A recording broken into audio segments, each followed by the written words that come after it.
যে ইতিহাস বার্সেলোনা আগে একবার লিখেছিল সেই ইতিহাসের পুনরাবৃত্তি কি আবারও ঘটবে আজ ক্যাম্প নুতে বার্সেলোনা অ্যাথলেটিকো মাদ্রিদের বিপক্ষে কোপা দেল রের সেমিফাইনালে 4-0 গোলে পিছিয়ে থেকে মাঠে নামবে আজ।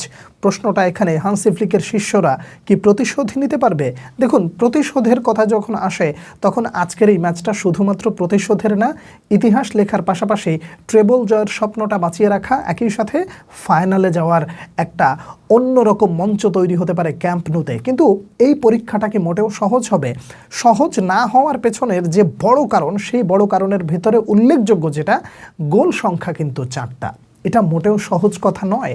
যেখানে অ্যাথলেটিকো মাদ্রিদের কোচ ডিয়েগো সিমিওনে জানেন কিভাবে ডার্টি ফুটবল খেলতে হয়, কিভাবে প্রতিপক্ষের খেলাটাকে নষ্ট করে দিতে পারে। দেখুন, আজকের এই ম্যাচ নিয়ে যদি আলোচনা করা হয় তাহলে বার্সেলোনা যেভাবে কাউন্টার অ্যাটাক ফুটবল খেলবে এটা তো এক প্রকার অনুমেয় ব্যাপার, কিন্তু অ্যাথলেটিকো মাদ্রিদকে একেবারে ছেড়ে কথা বলবে?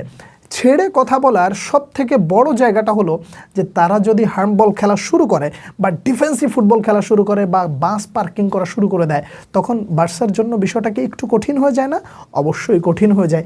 এটাই মানে নিয়ম বলতে পারেন এক প্রকার অ্যাথলেটিকো মাদ্রিদের জন্য আজ, যে যেভাবেই হোক কম সমীকরণে আজকে আমরা হারতে চাই। আর যদি ড্র হয় তাহলেও কথা নেই, জিতে গেলে তো সোনায় সোহাগা।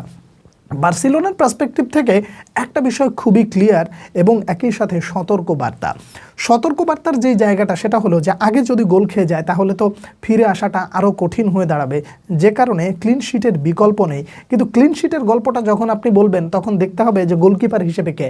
ইয়োহান গার্সিয়া মানে one of the best goalkeeper right now যদি বলি তাহলে খুব বেশি একটা ভুল হবে না। দুর্দান্ত ফর্মে রয়েছেন, আশা করা যায় যে তিনি ভালো কিছু করবেন। কিন্তু ভয়ের জায়গা একটা রয়েছে, সেটা হলো হান্সি ফ্লিকের হাইলাইন যদি একবার ব্রেক করে যায় তাহলে সেখান থেকে বের হয়ে আসাটা আসলে খুব টাফ হয়ে যাবে। যেটা আগেও বললাম, যদি আগে গোল খেয়ে যায় তখন ফিরে আসাটা আরও কঠিন হয়ে যাবে, যে কারণে আজকের হাইলাইনটা হতে হবে খুবই সতর্ক। হাইলাইন প্রশ্নে যখন আসবো তখন হান্সি ফ্লিকের জন্য আজকে একটা বাজে সংবাদ হতে পারে বা আজকে একটা ব্যাড নিউজ হইতে পারে। কোনটা জানেন? যে পুরো সিজন জুড়ে যেই ব্যক্তিটা ছিল হান্সি ফ্লিকের কাছে এক প্রকার ট্রাম্প কার্ড, একটা অলরাউন্ডার, ডিফেন্সে খেলতে পারেন, মিডফিল্ডে খেলতে পারেন, প্রয়োজনে লেফটে রাইটে সুইচ করে করে খেলতে পারেন, সেই লোকটা আজকে নাই। অর্থাৎ এরিক গার্সিয়াকে আজকে বার্সেলোনা যেমন মিস করবে, হান্সি ফ্লিকও মিস করবে। দেখুন, এই সমীকরণগুলো নিয়ে যখন আলোচনা করা হয় তখন একটা বিষয় না বললেই না, তা হলো 2 লেগের খেলা যখন হয় তখন একটা বিষয় 2 দলকেই সতর্ক রাখতে হয়। সেটা হলো প্রথম লেগটা আমরা যেভাবেই খেলি না কেন, প্রথম লেগ যদি প্রতিপক্ষের মাঠে খেলি তাহলে নিজেদেরকে ডিফেন্ড করতে হবে এমনভাবে যেন সেকেন্ড লেগে আমরা ভালো কিছু করতে পারি। যদি জয় হয় তাহলে তো কোনো কথা নাই।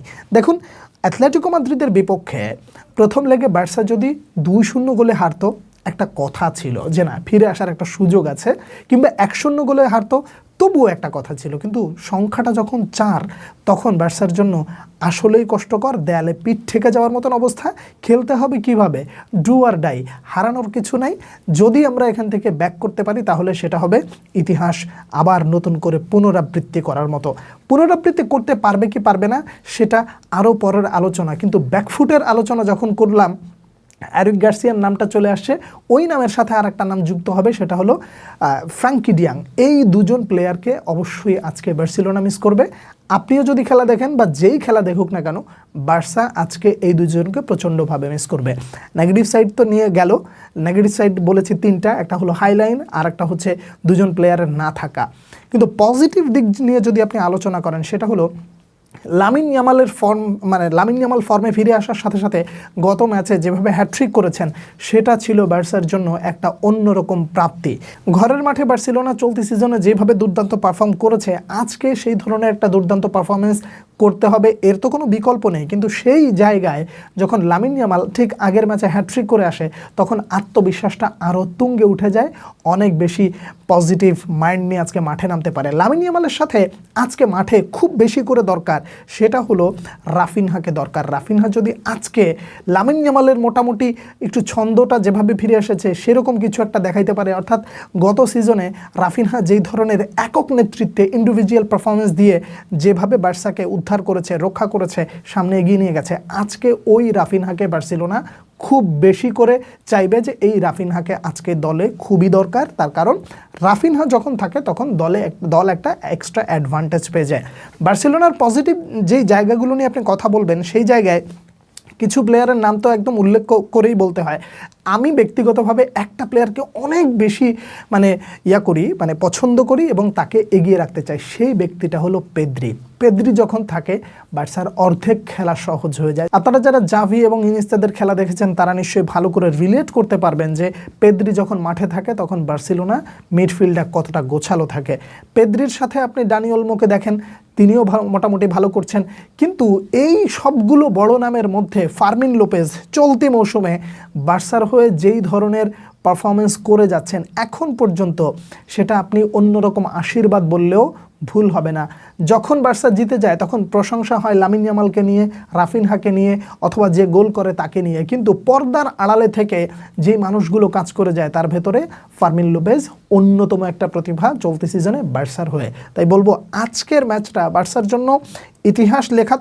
তো এই ইতিহাস লেখার মতো ম্যাচে অবশ্যই বার্সাকে যদি ভালো কিছু করতে হয়, লামিন ইয়ামালের পাশাপাশি রাফিনহা, তারপর হচ্ছে ফার্মিন লোপেজ, পেদ্রি, এই মানুষগুলো যদি একটা জাম প্যাকড পারফরমেন্স দিতে পারে তাহলে বার্সার আজকে ভালো কিছু করার সুযোগ রয়েছে। কিন্তু এই পজিটিভ বার্তাগুলোর সাথে আপনাকে এটাও মনে রাখতে হবে প্রতিপক্ষ অ্যাথলেটিকো মাদ্রিদ, তাদের ঝুলিতে 4টা গোল রয়েছে। তারা যদি ডিফেন্ড করতে করতে করতে করতে করতে করতে একেবারে আপনাকে অতিষ্ঠ করে ফেলে তখন আপনিও যত সময় যাবে তত ফ্রাস্ট্রেটেড হয়ে যাবেন এবং এমন একটা সময় এসে যেতে পারে যে হঠাৎ করে কাউন্টার অ্যাটাকে গিয়ে অ্যাথলেটিকো মাদ্রিদ ম্যাচের রেজাল্ট আরও এমনভাবে নিজেদের দিকে নিয়ে আসে যে হয়তোবা একটা গোল পেয়ে গেল, আর গোল পেয়ে যাওয়া মানে বার্সাকে বিপদে ফেলে দেয়া।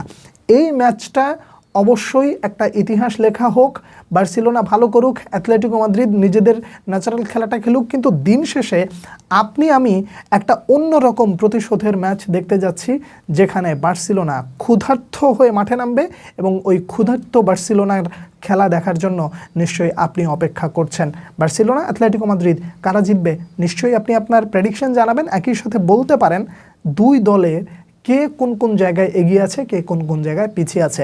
আমি আপনার মতামতের অপেক্ষায় রইলাম। পরবর্তী ভিডিওতে আবার দেখা হচ্ছে। সে পর্যন্ত অনেক অনেক ভালো থাকবেন। আল্লাহ হাফেজ।